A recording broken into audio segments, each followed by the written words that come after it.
So I'm going to go ahead and provide a little more detail on why, of all of the glaciers in Europe, would we choose to core at Colonifetti. Colonifetti is a relatively small glacier. It's only about 600 feet across, and you can see in the photo on the screen that it would be possible for wind to blow from one side to the other, removing material as it goes with nothing to prevent it from doing so. A consequence of this is that only about 10% of the snow that falls annually will remain on the surface long enough to be archived within the glacier.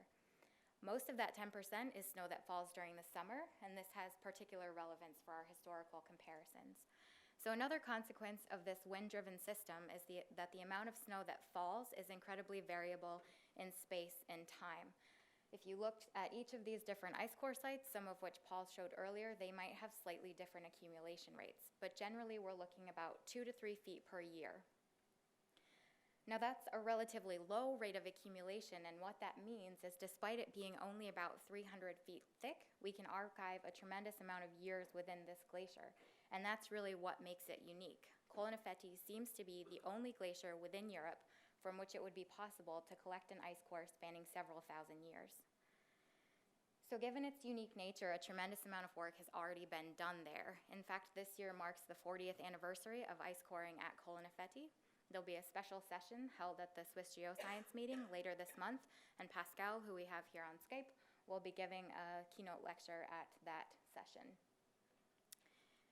So some of the information that has been gleaned from the glacier throughout the last 40 years provides additional evidence beyond the arithmetic of annual accumulation versus depth that we should be able to find very old ice there. So what I have on the screen now is a table from a paper by Yank et al. in 2009. And what they've done is radiocarbon analyses of different sections throughout the ice core. I know there's a lot of numbers up there, but what I really want you to look at is within that pink bar, far to the left, we see that the radiocarbon age for the basal section, so the bottommost section, is greater than 15,200 years before present. So there should be very old ice there. That said, to this point, no research group has been able to create a chronology that goes much beyond the last 200 years. And to really understand why that's the case, we have to back up a little bit from Paul's talk and think about what we're looking at when we analyze ice cores. Essentially, we're looking at chemical variation with depth. So we expect to see regular increases above a background level related to seasonal processes. For example, at Colonifetti, we have deep convective mixing of clean mid-tropospheric air with relatively polluted ground level air, and that results in a spike in a variety of elements as they're deposited on the surface of the glacier. Another way to think about this is that we can count that seasonal variation. So in the example that I have on the screen here, we're actually looking at stable oxygen isotopes. So we're looking at the ratio of heavy to light oxygen called delta 18O. Alex will talk a little bit about this later, but this is often used as a proxy for temperature. So we have, for each of the white years that's listed, we have a red-blue couplet where a negative value is indicative, or a more negative value is indicative of a colder temperature, so that would be a winter, and a higher or less negative value would be indicative of a warmer temperature or a summer, and we can count that. We'll also look at larger but more irregular variations that might result from the deposition of volcanic aerosols, mineral dust, or anthropogenic pollutants, and Matt will talk a little bit about some of those volcanic aerosols later.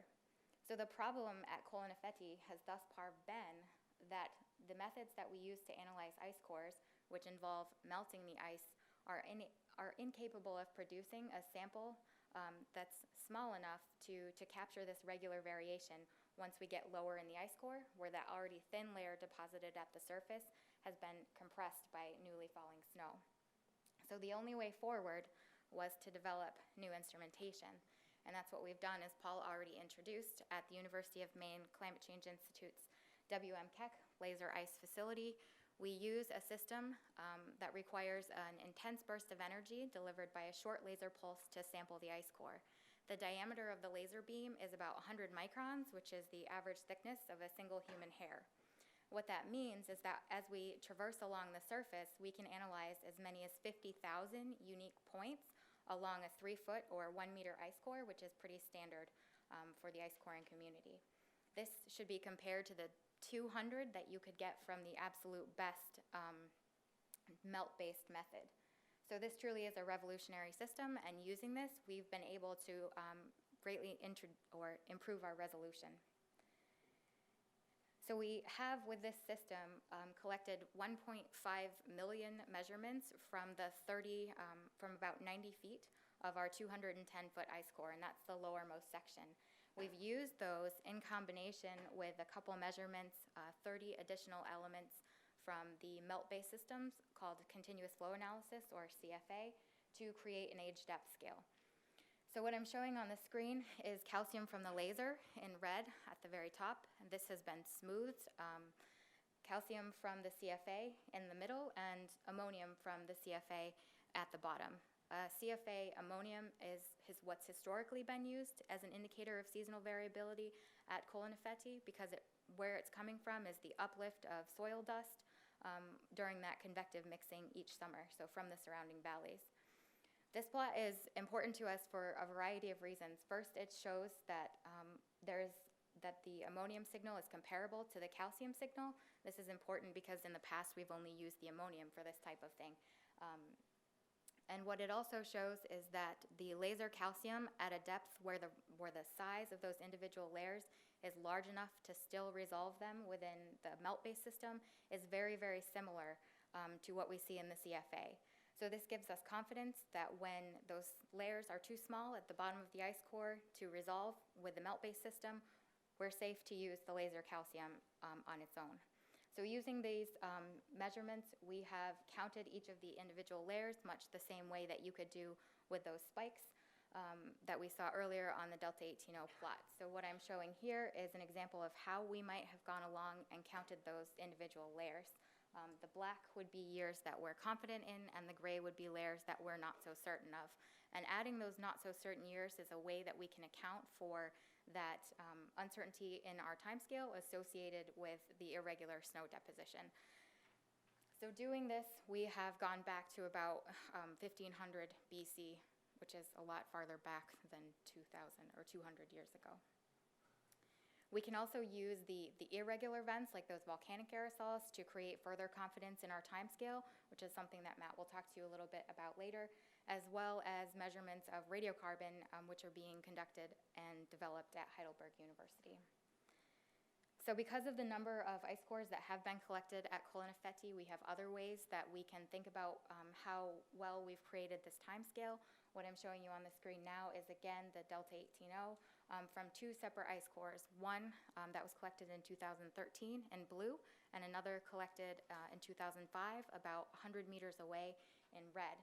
What we can see is that there is very good correspondence between these two records, which suggests to us that we're looking at the imprint of an atmospheric signal rather than some depositional noise, and that's very positive.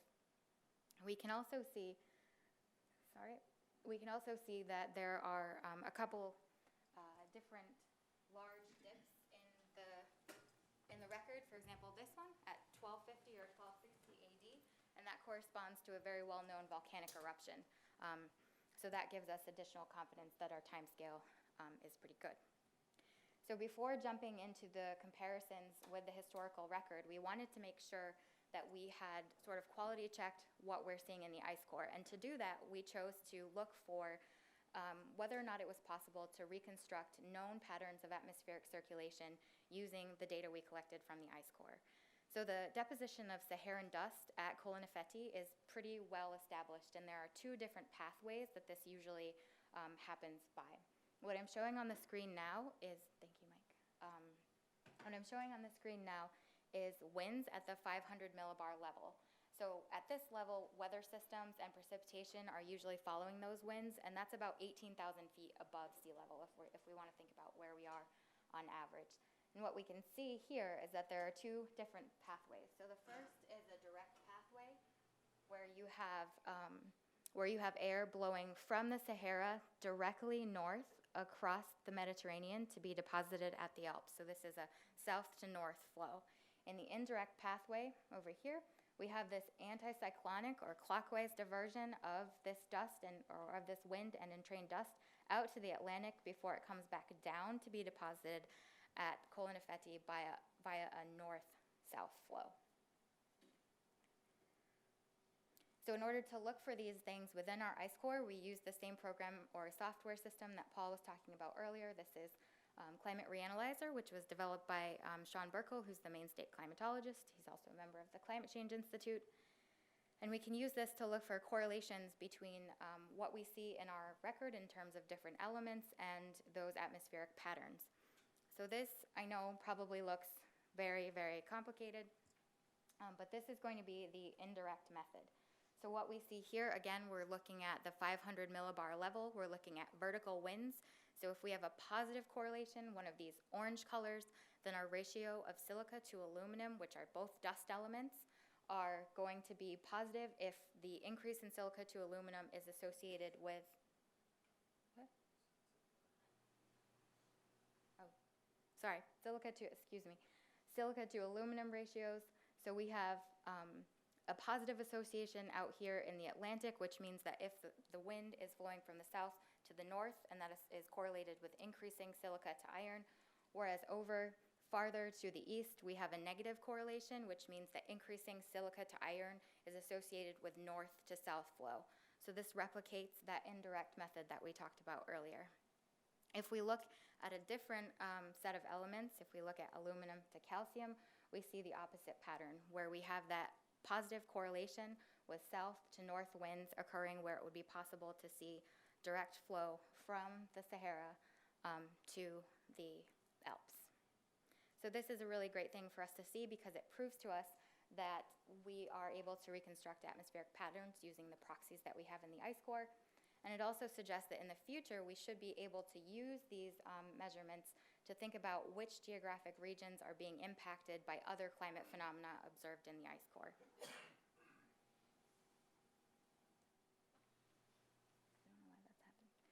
So because in the past we have only been able to look at those things that would be happening on sort of more of longer time scales, because of this time scale or because of this chronology problem, now we're able to look at things that are happening on less than decadal events.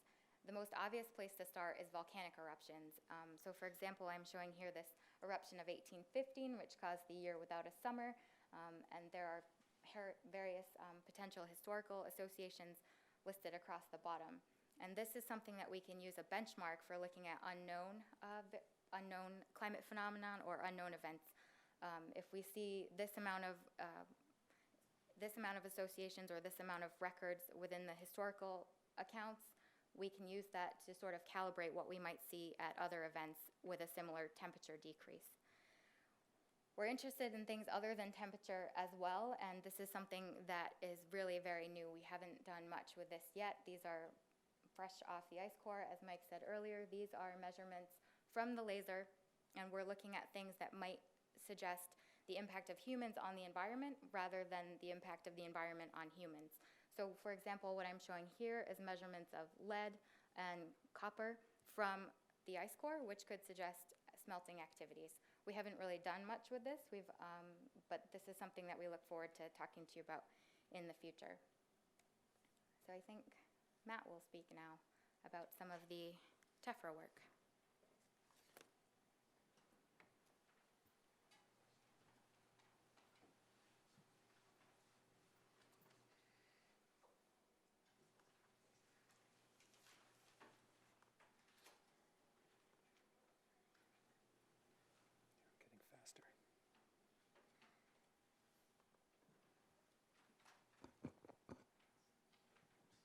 All right, hi everyone. So I'm Matt Luongo and I'm a junior at the college. I'm a double major in earth science and environmental engineering, and I can honestly say that I never thought that my Roman history professor would pull me into doing scientific research, but that's just how it worked out. So I spent a weekend over the summer going to Maine, and we looked through a scanning electron microscope at ice chips from the Colnifetti ice core. And we were looking for volcanic tephra, which is pieces of volcanic glass which are small and can fly through the air and land on this glacier. And first of all, people did not ever think that this would actually be in the glacier because of different atmospheric circulation patterns. So we were looking for it, and we think we found it, which is a good idea, or which is a good thing. So what we found was we fingerprinted the tephra to the 1875 Askja eruption, which is in Iceland. It's the largest Icelandic volcanic eruption in recent history since the last glaciation. And we have a lot of different historical records from that. So I spent some time after getting the data plotting all of these. This is you'll see in red, that's our data. That's the tephra that we found in the ice core. And in green, that is literature data on the Askja eruption. And we plotted the silica against the 10 major elements for tephra. And we just kind of fingerprinted it. Well, I'm sorry, but a lot of people have red-green color blindness, and I'm inspired to blurt out this interruption to suggest choosing different colors. Okay, in the future, I will. The ones on top are red, and the ones on bottom are green. Oh, no, not on. Wrong again. Sorry. Next time. Thank you. The larger ones. Okay, so we were using the 10 major elements to look at the tephra, so really we were just fingerprinting it, and I spent a lot of time plotting, and eventually we found this Icelandic match, which was Askja, and it made sense that we would find it because it was the largest eruption recently. And the pathway circulation goes back to what Nikki said, that was the indirect circulation, so clearly some massive atmosphere downwind of Iceland brought this tephra to the core.